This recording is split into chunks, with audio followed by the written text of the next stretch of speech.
Protein is essential for muscle growth and repair.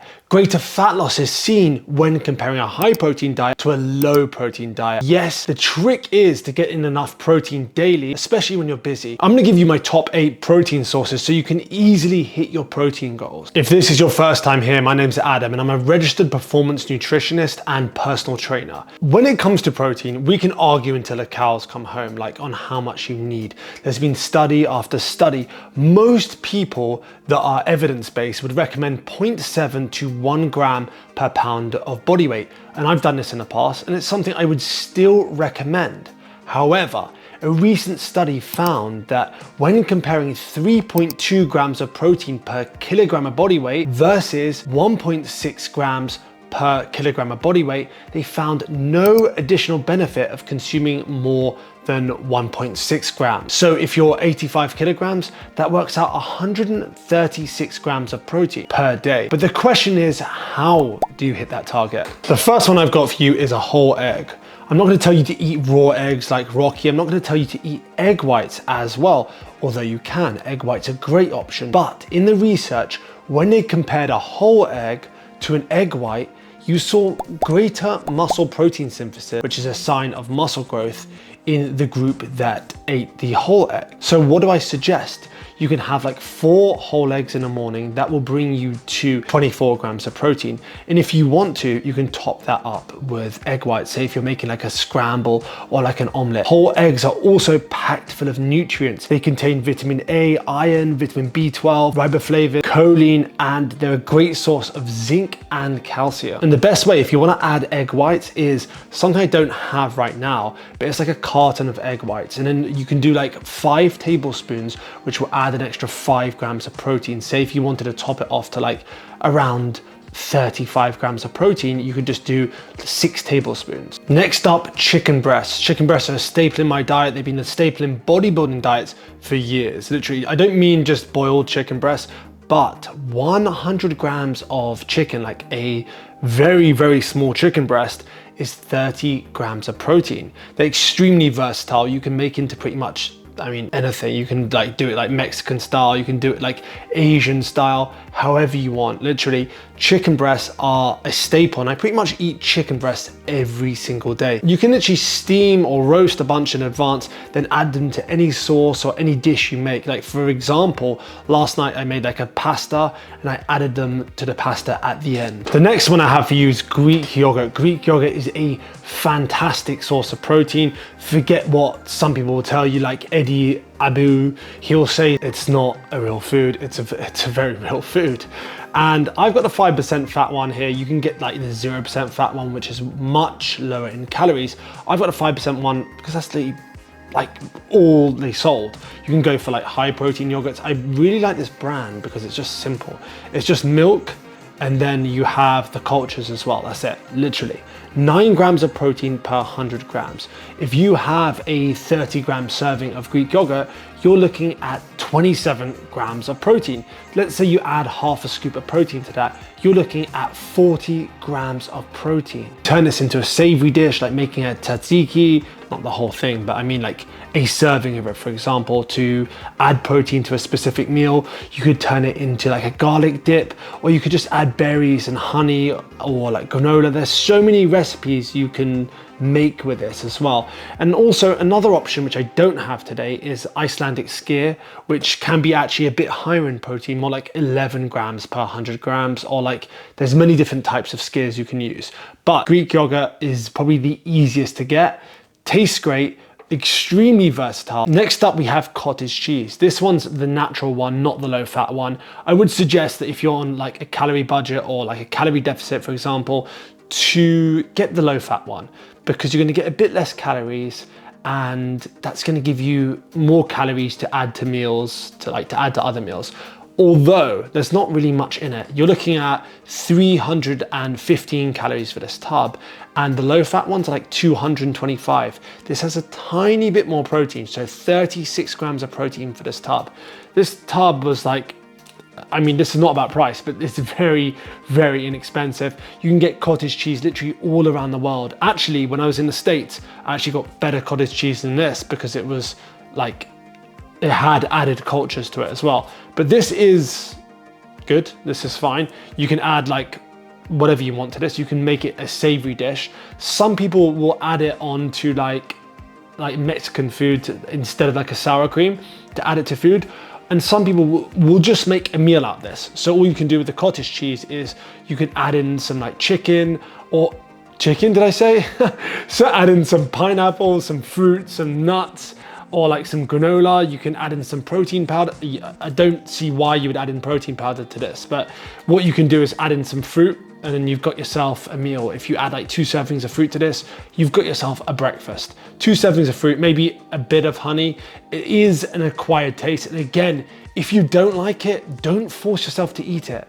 It did take me a few weeks of not forcing myself, of experimenting with it, but I think pineapple is like the best bet with this because pineapple is super sweet and it just seems to balance the flavors. Cottage cheese is a great one to have in the house, easy to access. You just take it out of the fridge and it's there, you have it. Look, 36 grams of protein. Another option I see people do is not put chicken in there, put it on sourdough toast with some strawberries. I actually tried that myself when I was in the States. It went very well. I toasted the sourdough bread, like spreaded it on each piece and added some strawberries. And that was a very, very filling breakfast. I think I had it as a breakfast, or I think it was like a post-workout meal beyond like the protein shake. But yeah, very, very good. You probably saw this coming, but tuna is another great option, a staple in bodybuilding diets for years, super convenient. Like a 150 gram can contains around 50 grams of protein and 180 calories. So a lean source of protein, very accessible, easy to make taste nice. Again, if you don't like tuna, don't force feed yourself tuna and be like, oh, I feel sick when I eat tuna. I can't eat enough protein because I just don't like the taste of it. Tuna is just another option. And it's not something I would eat regularly actually, because there is a concern with mercury. Some people will just say it's insignificant, it doesn't add up, it doesn't, but I'm just like erring on the side of caution. So I'll have between 2 to 3 cans a week at maximum, and I'll go for smaller tunas like the skipjack or the yellowfin tuna, which are smaller, so the mercury content is usually lower. The next one is beef, specifically minced beef. Not just because I have it in stock and it is cheaper, but because I can get the 5% fat version. It takes like minutes to cook, not literally minutes, but like a very short period of time to cook. You're cooking this in like under 10 minutes, and it's very, very versatile and easy to eat as well. You're looking at 30 grams of protein per 100 grams. That's high quality protein. 150 grams, that's 1/3 of this, about 1/3 of this pack. That's gonna give you 45 grams of protein. So 3 meals in this pack. And yes, red meat has been demonized for years, but honestly, don't worry. If you're consuming enough fruit and vegetables in your diet and you're having this like, 2 to 3 times a week, it's likely not gonna lead to any adverse events. Of course, you can have fillet steak, you can have sirloin and cut away the fat, but stuff like ribeye is a bit fattier, and I wouldn't recommend it if you're cutting. If you're bulking, it's fine, but I like my 5% mince. The next one I have is whey protein, specifically whey protein isolate. Not a food, but a food supplement, and extremely helpful. Whey protein isolate contains virtually no lactose. This specific brand contains no lactose, and a lot of whey protein isolate brands these days actually contain 0 lactose, which is helpful if you're slightly intolerant. I'm not intolerant myself, but I just find this super easy to digest. Tastes great. This specific one is naturally sweetened, and this specific one does boast like being a bit better quality in terms of like grass-fed and stuff like that, but that's really not going to make a difference, well, that much of a difference anyway. The reason I get it is because it tastes great, tastes more natural, and some of them are just too sweet. This is not too sweet. And this, I'm not sponsored. This is Diesel by Perfect Sports. I kind of wish I was sponsored because it will make my life a bit easier. But whey isolate absorbs better, more amino acids. You can get a whey concentrate, but what I find with whey concentrate is a lot of people suggest that they get some stomach issues. With whey isolate, I haven't heard that really. Maybe you have. And if you're not like if you don't want a milk-based protein, then you can get like a plant-based protein, which I don't have right now. And that would be a rice and pea mix, not a pea or rice protein. You want a mix to make sure it has a complete amino acid profile and contributes more towards muscle growth and recovery. One scoop of this protein powder is 27 grams of protein. That's a lot of protein, and it's super convenient, great to travel with. Like, I always travel with a bag of whey protein. I say a bag, but I put it into like a silicone bag, easy to travel with.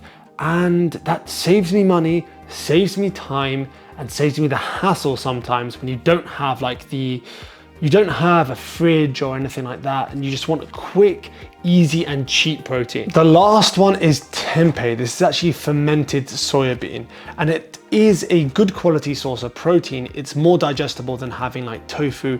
This contains 40 grams of protein per block, so each pack is 40 grams of protein. It is higher in calories, but it does contain fiber. So you're looking at around 400 and, I'm trying to remember, I'll just look now, 416 calories per block. And I usually have a block per sitting. I usually pair up the block with some noodles or some rice or maybe some potatoes, depending on what I feel like. It does still contain phytoestrogens, which was a worry for some time, but recent research suggests we don't have to really worry about phytoestrogens. I, again, err on the side of caution, just because some research has shown that that can increase your estrogen levels, and you've got many environmental factors that do increase your estrogen levels. And like I said, I want to err on the side of caution. I am getting older.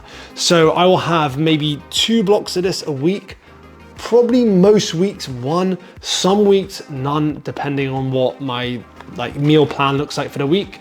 But 1 to 2 blocks a week, completely fine. That covers 1 to 2 meals. Well, no, yeah, depending on how many blocks you have. I use a block per meal, and that gives me 40 grams of protein. It contains 12 grams of fiber. I hope you found this video useful and this helps you hit your protein goal. Any questions at all, comment below. Any deeper questions, feel free to send me a message on Instagram. That's @AdamScottFit. Have the best day ever, and we'll talk soon.